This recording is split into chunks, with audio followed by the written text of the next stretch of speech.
నమస్తే welcome to our channel. Allu Arjun 'Pushpa 2' issue రోజు రోజుకి పెరుగుతూ పోతూ ఉంది. రేవంత్ రెడ్డి గారు అసెంబ్లీలో మాట్లాడిన తర్వాత ఒక 20 మినిట్స్ స్పీచ్ తర్వాత అల్లు అర్జున్ గారు కూడా అదే రోజు ఈవినింగ్ ప్రెస్ మీట్ పెట్టడం జరిగింది. దాని తర్వాత పోలీసులు ప్రెస్ మీట్ పెట్టడం జరిగింది.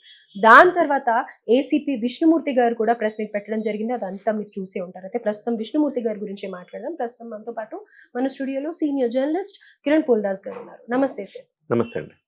సార్, ఏసీపీ విష్ణుమూర్తి మాట్లాడిన విధానం బాలేదు అని చెప్పి చాలా కాంట్రవర్సీ అవుతోంది ఆ విషయంగా. అట్ ది సేమ్ టైమ్ ఆయనని సస్పెండ్ కూడా చేశారు అని విన్నాం. ఎందుకు ఆయన అలా మాట్లాడారంటారు? అది నిజంగానే పర్సనల్ అటాక్ చేశారని అంటారా? అండ్ ఇంకోటి ఏంటంటే ఆయనకి రైట్స్ లేదు ఇలా ప్రెస్ మీట్ పెట్టి మాట్లాడటానికి అని అనేసి అని అంటూ ఉన్నారు. దీని మీద మీరేమంటారు? ఇప్పుడు ప్రియాంక గారు ఈ సంఘటన ఎక్కడ జరిగిందో అక్కడికి సంబంధించిన ఆఫీసర్స్ మాట్లాడాలి, లేదా పోలీస్ కమిషనర్ గారు మాట్లాడాలి. సహజంగా ప్రక్రియ అది. అలా కాకుండా ఈ ఇష్యూస్తో సంబంధం లేకుండా విష్ణుమూర్తి గారు వచ్చి మాట్లాడటం అనేది కొంచెం ఇబ్బందికరమైన పరిస్థితి. సో దీని మీద పోలీస్ ఆఫీసర్స్ కూడా ఎందుకు ఎలా మాట్లాడారు విష్ణుమూర్తి గారు అని తలలు పట్టుకుంటున్నారు. ఎందుకంటే విష్ణుమూర్తి గారు సస్పెండ్ అయ్యారని సమాచారం ఏదో వస్తూ ఉంది. నాకు అంత దానికి సంబంధించిన ఆల్రెడీ సస్పెండెడ్ ఆఫీసర్ అని చెప్తా ఉన్నారు. ఓకే, అయితే విష్ణుమూర్తి గారు మాట్లాడిన అంశాలు కొంత అభ్యంతరకరంగా ఉన్నాయి అనేది ఇక్కడ పాయింట్ తప్ప ఆయన విష్ణుమూర్తి గారు వచ్చి కూడా పోలీసుల తరపున వకాలు తప్పించుకొని మాట్లాడచ్చు, ఇబ్బంది ఏం లేదు. ఏమైనా పోలీసుల కష్టాలు నష్టాలు ఆయన చెప్పారు, అభ్యంతరం ఏం లేదు. పోలీసులు అహర్నిశలు శ్రమిస్తూ ఉంటారు, ఎండనక వాననక పనిచేస్తూ ఉంటారు, ఒక రిస్క్ జోన్లో పనిచేస్తారు. సో పండగలు పబ్బాలు ఉండవు వాళ్ళకి. ఇలాంటప్పుడు వాళ్ళు ఆ రకంగా మాట్లాడటంలో వాళ్ళ బాధలు చెప్పుకోవటంలో తప్పులేదు. నిజంగా ఆ పర్టికులర్ ఇన్సిడెంట్ లో కూడా వాళ్ళ బాధను వాళ్ళు చెప్పుకోవటంలో తప్పేముంటుంది, తప్పేం లేదు. కాకపోతే దీనికి సంబంధం లేని విషయాలు ఆయన మాట్లాడి నిన్న అంటే రీళ్లు కట్ చేస్తాను, తోలు పగలగొడతాను, ఇట్లాంటి మాటలు ఏవైతే మాట్లాడారో అవి కొంచెం ఒక్క నిమిషం మేమంతా ఒక 10 నిమిషాలు అంటే 1,30,000 మంది ఉన్నాము, మేమందరం కనుక ఒక్కసారి తలుచుకుంటే మీ బతుకులు ఏమవుతాయి చూడండి. ఎలా ఎందుకు తలుచుకోవాలి? వాళ్ళంతా గవర్నమెంట్ సర్వెంట్స్ కదండి. గవర్నమెంట్ సర్వెంట్స్ అంటే పబ్లిక్ సర్వెంట్సే. వాళ్ళు ఆ రకమైన ధోరణి ఎవరైనా ఇప్పుడు వాళ్ళ హక్కుల కోసం వాళ్ళు పోరాడచ్చు, తప్పేం లేదు. ఇవాళ అల్లు అర్జున్ గారు కూడా వాళ్ళని ఏమన్నా దూషించాడా? ఏమీ లేదు. వాళ్ళని ఎక్కడన్నా కించపరిచారా? ఏమీ లేదు. ఆయన అన్నారు ఇందులో ఎవరి తప్పు లేదు, యాదృచ్ఛికంగా అంటే యాక్సిడెంటల్లీ జరిగింది అది, అంతే తప్ప ఇది ఒకళ్ళని నిందించడానికి కూడా ఏమి లేదని చెప్పాడు ఆయన ప్రెస్ మీట్ లో. అంటే ఆయన ప్రత్యేకంగా విష్ణుమూర్తి గారు కొన్ని పాయింట్స్ ఏవైతే రేస్ చేశారో మూవీలో అల్లు అర్జున్ పోలీసులని చాలా నీచంగా ట్రీట్ చేసే విధానంలో చూపిస్తూ ప్రొజెక్ట్ చేస్తూ ఉన్నారు. ఇలాంటివన్నీ ఆయన అది పాయింట్ అవుట్ సినిమా అండి. సినిమాలో రకరకాలు ఉంటాయండి, సినిమా కథలు రకరకాలు ఉంటాయి. మంచి చూపిస్తారు, చెడు చూపిస్తారు. పోలీస్ ఆఫీసర్లు అద్భుతమైన అంటే రికార్డులు సృష్టించిన సినిమాలు లేవా? పోలీస్ ఆఫీసర్ కొంతమంది అయితే అసలు పోలీస్ ఆఫీసర్ సురేష్ గోపి అనే వ్యక్తి పోలీస్ ఆఫీసర్ గా చాలా ప్రాచుర్యం పొందాడు. వెంకటేష్ గారు ఘర్షణ. సో ఇలాంటి అనేక సినిమాలు. సాయి కుమార్ అయితే మన పోలీస్ క్యారెక్టర్ గుర్తొస్తూ ఉంటది. సో చాలా మంది చిరంజీవి గారు పోలీస్ క్యారెక్టర్లు అనేకం వేశారు. సో పోలీస్ క్యారెక్టర్లు అంటే సార్ ప్రతి డిపార్ట్మెంట్లోనూ, ప్రతి వర్గంలోనూ, ప్రతి మతంలోనూ, ప్రతి కులంలోనూ, ప్రతి చోట మంచి చెడు అనేవి కలగలిపే ఉంటాయి. ఇక్కడ 100% మంచి వీళ్ళు మంచి అనేది ఉండదు, 100% చెడ్డ అనేది ఉండదు. సో పోలీసుల్లో కూడా కొంత భిన్నమైన వాతావరణం కూడా ఉంటుంది. అందరు మంచి వాళ్ళు ఉంటారని మనం చెప్పలేం కదా.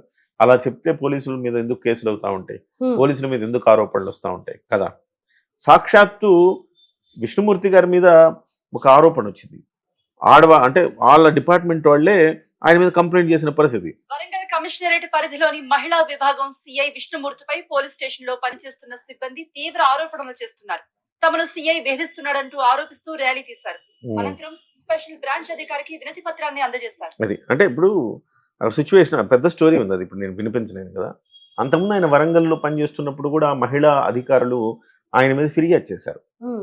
సో ఆయన ఇవాళ ఏం మాట్లాడుతున్నారు, మీరు మహిళల పట్ల మీకు గౌరవం ఉందా అని అల్లు అర్జున్ గారు. సినిమాలో డైలాగ్కి మనం దాన్ని ఇలా పట్టుకుంటే ఎట్లా? సినిమాలో ఒక డైలాగ్ ఉంది, అల్లు అర్జున్ 1000 రూపాయలు ఇస్తాను ముద్దు పెడుతుందేమో అడుగు అని అంటాడు.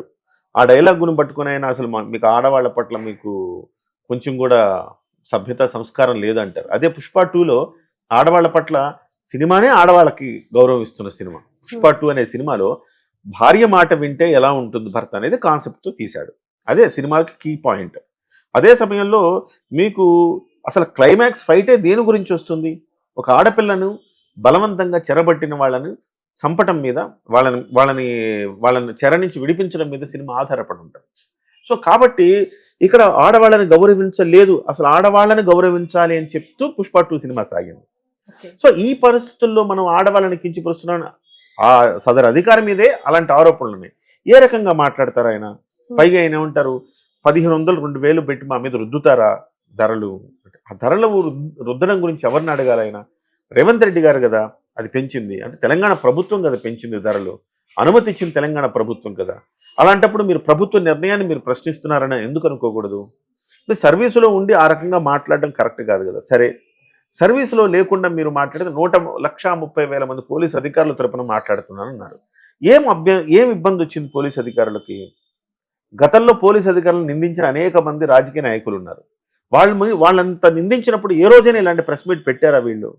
పెట్టలేదు కదండి.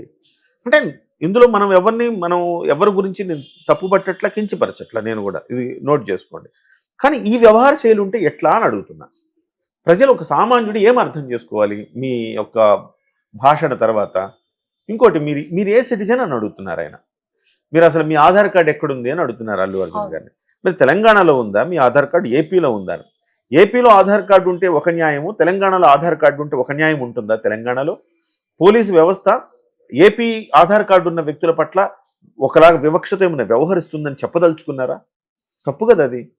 సో మీరు ఇంకోటి ఏమన్నారంటే, మా దయా దాక్షణ్యాలు, అంటే ఆయన అన్న మాట ఏంటంటే, తెలంగాణ త్యాగాల పునాదుల మీద మీరు వచ్చి ఇప్పుడు ఆ లీజుడ్ స్థలాల్లో ఉంటున్నారు మీరు అని. మేము మంచివాళ్ళం కాబట్టి మీరు ఈ నాటకాలన్నీ ఏడుస్తారు. అంటే ఇక్కడ ప్రాంతాలకు సంబంధించిన చర్చ ఎక్కడ వచ్చింది అసలు? అవుట్ ఆఫ్ ది ఇష్యూ మాట్లాడారు. ప్రాంతాలకు సంబంధించిన చర్చ లేదు కదా. సో ఇక్కడ ఇబ్బంది అంటే, ఇప్పుడు అల్లు అర్జున్ మీద మీరు చేసిన చర్యలు తప్పంటల్లా, అంటే అల్లు అర్జున్ మీద పోలీసులు కేసు పెట్టడం తప్పు అంటల్లా, నేను ఆయన్ని జైల్లో పెట్టడాన్ని తప్పంటల్లా. ఆయన జైల్లో పెట్టిన చట్టం తన పని తాను చేసిపోతుంది. ఆయనకి ఏ సెక్షన్లు పెట్టారో అవి మా పని కాదు. ఆ సెక్షన్లు ఏం పెట్టారో అవన్నీ కోర్టులు చూసుకుంటే అవన్నీ మా పని కాదు.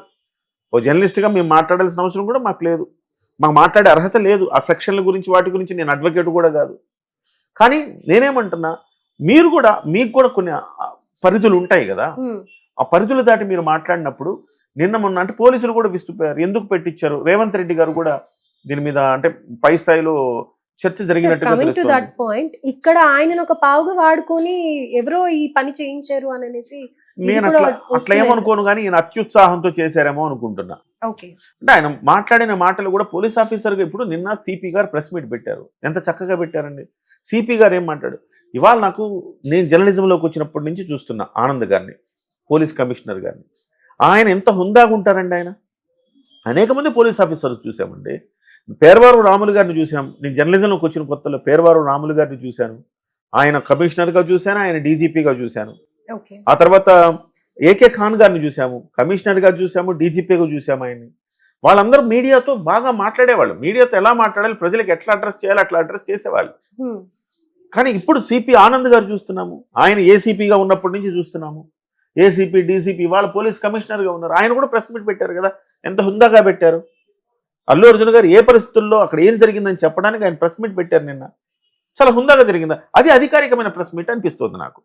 మళ్ళీ మధ్యలో మీరు ఎందుకు అంటే, ఇది ఏం చెప్పదలుచుకున్నారంటే, ఇది అధికారికమైన ప్రెస్ మీట్ కాదని మనకు అర్థమవుతోంది. ఆయన అత్యుత్సాహంతో వచ్చి మాట్లాడాడు తప్ప ఇది అధికారికమైన ప్రెస్ మీట్ కాదు. ఆయన పోలీస్ డ్రెస్లో లేడు, కోట్ వేసుకుని వచ్చాడు, ప్రెస్ క్లబ్లో పెట్టాడు. ఆయన పోలీస్ స్టేషన్లో పెట్టలేదు, ఆయన ప్రెస్ క్లబ్లో ఆయన ఈ ప్రెస్ మీట్ నిర్వహించాడు. అంటే మనకు అర్థమవుతోంది ఏంటంటే, ఆయన అధికారికంగా పెట్టలేదు ప్రెస్ మీట్, అనధికారికంగా పెట్టారు. కాబట్టి దాన్ని అంతగా మనం తీసుకోవాల్సిన అవసరం కూడా లేదు. అధికారికంగా పెట్టుంటే డెఫినెట్గా ఇందులో పెద్ద ఇష్యూ వచ్చేది. ఇది అధికారికం కాదు కాబట్టి, ఆయన సస్పెన్షన్లో ఉన్నారు కాబట్టి వస్తుంది. ఈవెన్ సస్పెన్షన్లో ఉన్నా కానీ ఆయన సర్వీస్లో ఉన్నారు కదా. సస్పెన్షన్ అంటే తాత్కాలికమైనదే, సర్వీస్లో ఉన్నారు కదా. మరొక తప్పు చేసినట్టుగా భావించాలా, ఆయన ఈ సర్వీస్ రూల్స్ని అతిక్రమించి మాట్లాడినట్టుగా మనం భావించాలా అనేది బహుశా గవర్నమెంట్ చూసుకుంటుంది అనుకుంటున్నా. బట్ ఆయన మాట్లాడిన మాటలు కొంత అంటే సగటు